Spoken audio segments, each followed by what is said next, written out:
Hello and welcome to Ask 9. We have another very special weather edition for you this evening. I'm Becky Phelps. I'm meteorologist Rickman. Of course, it is a first alert day. I've been talking about it for a couple of days now. We'll have the latest on where we are currently at with the storms, where they're located, and take you hour by hour what to expect through the rest of the night tonight. We want to give people a chance to jump on the stream here. We just sent out a push alert letting people know this is happening. AJ, you've had a pretty busy day in addition to these storms. Oh yeah, full day for me. Had 2 different schools that I visited, 3 talks total, all kindergartners, all wonderful kids. Very, very fun time to be going out and talking about things like severe weather. Of course, Weather Academy visits tend to ramp up at this time of year. Mm-hmm. Folks are talking about their weather units and their science classes, and we typically do have, again, those days coming in where you have more active weather, so a very relevant time of year to be talking about that kind of stuff. What did those kids think of the severe weather this morning? They, believe it or not, I had one class of kindergartners. I asked them, raise your hand if you all slept through the storm or if it woke you up. More of them slept through it than not. Hey, I was good for them. Very impressed. Did not. I did not either. There was one crack of thunder we were talking about 3 o'clock in the morning. Woke both of us up. I was disoriented, thought it was 6 in the morning, and I went up to go and look at the clock because I wanted to. Joe said his prediction was like 3 o'clock in the morning, and I was like, I wonder if we did it. And it was 2:59 when I looked at the clock. 1 minute of error, that's pretty good. Cannot That's complain. pretty good for a weather forecast. No. So, yeah, good day overall. Kids had lots of good questions. One that actually stood out that we talked a little bit about was a kid that lived in an apartment complex that was not on the ground floor. Several floors up. I know there are folks in Cedar Rapids that do live in apartment complexes that are, well, up in the air, several floors high. And he asked, what do you do if you live in one of those places and severe weather rolls in? Phenomenal question. It really is. If it were me, what I would do, wake up, you get your warning. If you think you have time to get down to the lowest level of that building, maybe get in the lobby or a bathroom in the lobby, that can be a good option to do. Also a good time right now to check and see if your apartment building has a storm shelter. Absolutely. Some do, so you can always have that in mind as well. Worst case scenario, if you don't think you have time, going into the bathroom in your apartment complex or a room that's away from any outside walls or windows, always a good option as well. So that's one of a couple things you can do to kind of prepare for the storm. But for the meantime, let's kind of jump into what we're currently looking at. Now that all those kids are ready for tonight's storms, exactly. We do have the first alert day still in effect. We are not done. Absolutely, yeah. That first alert day, of course, round 1 was this morning. Woke up lots of folks, I'm sure, across the area of all ages. And again, as we go into this evening, we're going to watch for that next round to ramp up. We've had a little bit of a break as we've gone through the afternoon, and right now we're still kind of in the midst of that break. But if you look off towards the west, over towards Mason City, Fort Dodge, showers and storms are starting to fire up, and they're firing up along a cold front. In fact, if you look farther to the south, you can kind of draw an invisible line from one of those cells to the next set of storm cells down near Shenandoah. That kind of gives you an idea on where that cold front is oriented, and we're seeing that activity stretching farther back to the south and west as well. So as we go through the rest of this evening, we're going to continue to watch that activity develop, push from west to east, and it's going to form into a line of storms that we're going to be watching for as we go through the night tonight. Ahead of these storms, the ingredients are in place for getting some strong to severe storms across the area. Temperatures have been very warm today. We were close to records. Looks like most places did not reach their records, but even still, temperatures right now in the 60s across eastern Iowa, even stretching back towards western Iowa, still in the 60s.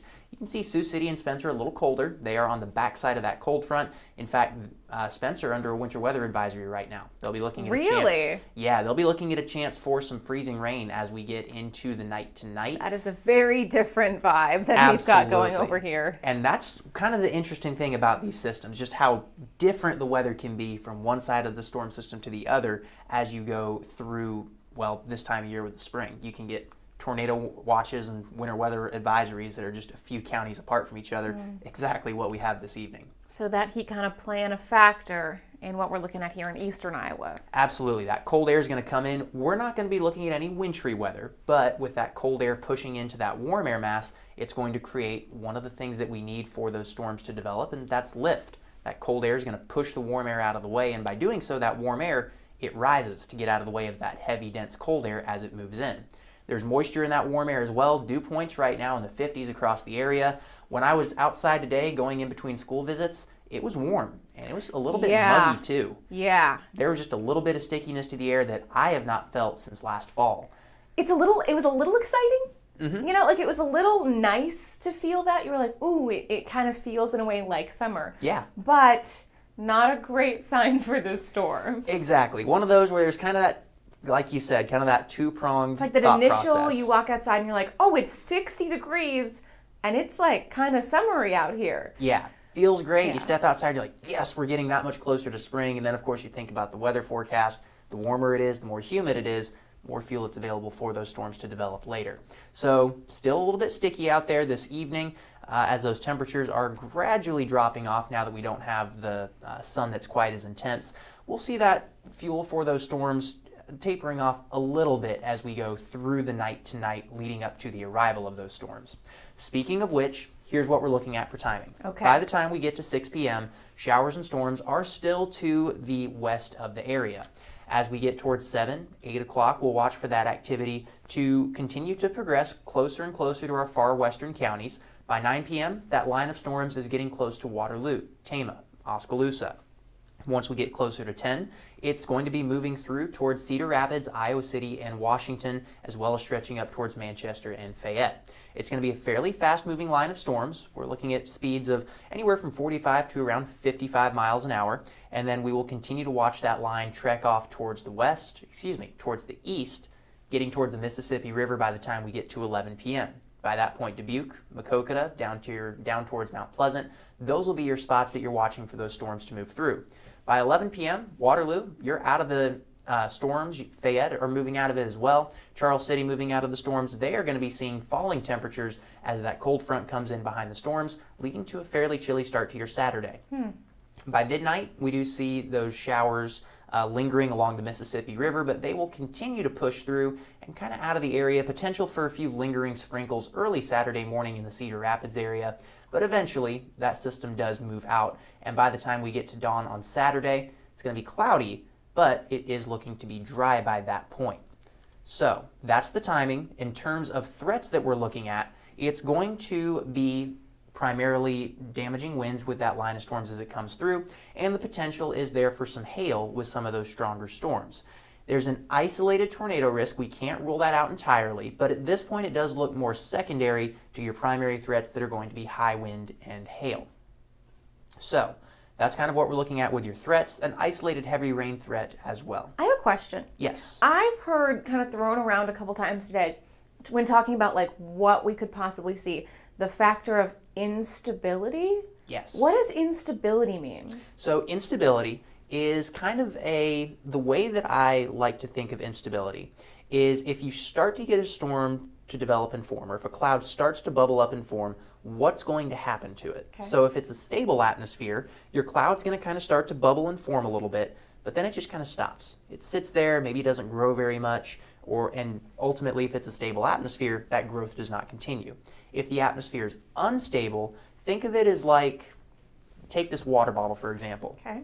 Very stable situation right here. It's sitting on the counter. I can flick it, I can mess with it, nothing's going to happen. If I move it to the edge of the counter, I'm not going to actually knock it over onto our soundboard. You've got some equipment I here. would say, we're not going to damage any equipment. But let's say I move it to the edge of the table, just to where it's just teetering on the edge. Now if I disturb it and I flick it, well, it wouldn't take much to knock it over, and you kind of get a little bit of a catastrophe here in our studio. Okay. Take that analogy, relate it to Mother Nature. Your disturbance is that cloud and storm trying to develop and form. If the atmosphere is stable, you're not really going to get much more to happen other than that cloud to develop a little bit. If it is an unstable atmosphere, that cloud's going to quickly grow. It's going to continue to grow and develop and build into that thunderstorm. So in terms of what that would actually look like in terms of weather measurements, an unstable atmosphere, generally going to be very warm near the surface. Temperatures are going to get much colder as you go higher up into the atmosphere. If the atmosphere is stable, you're going to be looking at temperatures near the surface that are pretty similar to temperatures higher up in the atmosphere. If that makes sense. Bit of a long-winded explanation. No, that helps a lot. Okay, yeah, so that's what we're looking at. So we have a little bit of instability in our atmosphere. Not a ton, but essentially what that means is that with us having a little bit of instability in our atmosphere, temperatures near the surface are warm and humid like we felt today. If you were to climb through the atmosphere levels higher up into the sky, it would get colder and it would feel a little bit colder, which allows that warm air to rise more easily. And that's going to be what gives us just enough instability for those storms to develop. Okay. So when you hear instability, that's kind of the explanation of what exactly we're talking about.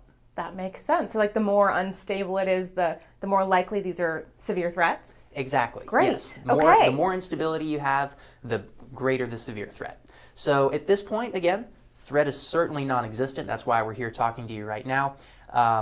But it's one of those where worth keeping an eye on. We have certainly seen higher severe threats in previous years across eastern Iowa. But again, for the night tonight, you want to make sure that you have ways to receive warnings and that you really know where to go when those warnings are issued. So those are a couple things you can do, some options for ways you can get those alerts as we go through the night tonight. No weather radio. That's a great option to have. You can also download the First Alert Weather app. That's another great one to have. It will issue or send a notification to your phone when a warning is issued for your area. Joe's voice will wake you up. It will. And let me tell you, it will wake you up enough to get you out of bed. The first time I heard that, it was startling. Yep. But it does the job. Yeah. And even besides, I did have the same experience. I had my phone turned on one night, notification on, and it was right after I started working here. Phone was on my bedstand, 1 o'clock in the morning, my boss's voice rings into my room. Even if Joe wasn't my boss, I think I would have shot up right in bed. Oh, like, yeah. Yeah, it is a call to action. Make sure Yep. your alerts are on, guys. Absolutely. That will do the trick. That'll definitely make sure it wakes you up. And if you would like another option, you can look up Weather Call Next Gen. Just Google KCRG Weather Call Next Gen. That'll set you up for how you can receive alerts on your phone through that platform as well. But again, making sure you have a plan, know where to go when those warnings are issued. Also a good thing to know, identify what county you are in and know where you're located on a map. Also a good idea to look at counties that are to the west and south of you, because these storms are going to be moving to the east or to the northeast through the night tonight. So your counties to your south and west are going to get warnings before you do. Oh. So that can be a good way to kind of look ahead and possibly know a little longer in advance when those storms might be coming in. That is a great suggestion. I do love to. I love to like look at the radar and watch it like moving through. Just that's a very good way to anticipate a little bit what you might be looking at in your county. Absolutely. Yeah. Yep. Great tip. Great tip. Absolutely. So that kind of rounds out the severe side of things here and kind of what you need to know as we go through the night tonight. Now, I'll go ahead and give a very quick preview for the weekend and beyond. Please. Because, of course, it's Friday. Once we get these storms through, I know lots of folks probably have plans for the weekend and would love to know what to expect. The weekend, going to be a windy one. That is the big thing to be prepared for. So, Saturday, we're going to see winds out of the northwest. At times, could gust up to 30 miles an hour. So, going to be a little bit of a chilly day. Keep in mind these storms, they have that cold front, or we have that cold front that'll move through tonight. Tomorrow morning when you wake up, it's going to be cloudy. Temperatures are going to be in the mid-30s, so kind of a blustery, kind of raw start to the day. Not going to be great. The good news, we make it up into the 40s, and we're going to see clouds decreasing through the afternoon. So tomorrow, a little windy, a little cool, but then Sunday, that's your day to get outside. Going to be in the mid-60s as we spring our clocks forward. So not only is it going to be warmer, it's still going to be a little windy, yes, but it's going to be very nice out, lots of sunshine, and that sunshine is going to be around an hour later into the afternoon than it would have been today. Okay. Help me, Yeah. AJ, because this says spring forward. Yep. And I would like a reminder. I would like a reminder of when spring forward happens. So it happens at 2 o'clock Saturday night going into Sunday morning. So in other words, 2 a.m. Sunday morning. Okay. Yes. So That's good.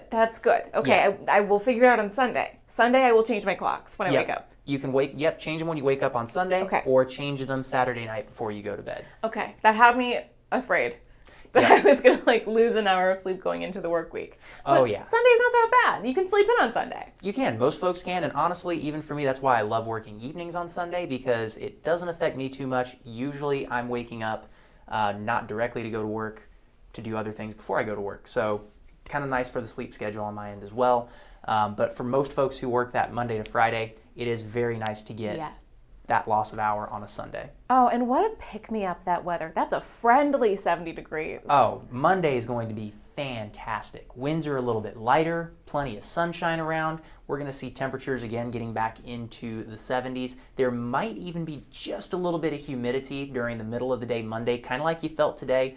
Not necessarily enough to really be uncomfortable, but just enough to remind you that spring's around the corner. And of course, when you get warmth and humidity, you get the storms that go with it. There's your Tuesday forecast. Watching for the next round of storms and activity at that point. We'll have more details on timing with regards to those storm chances as we go through the weekend. All right.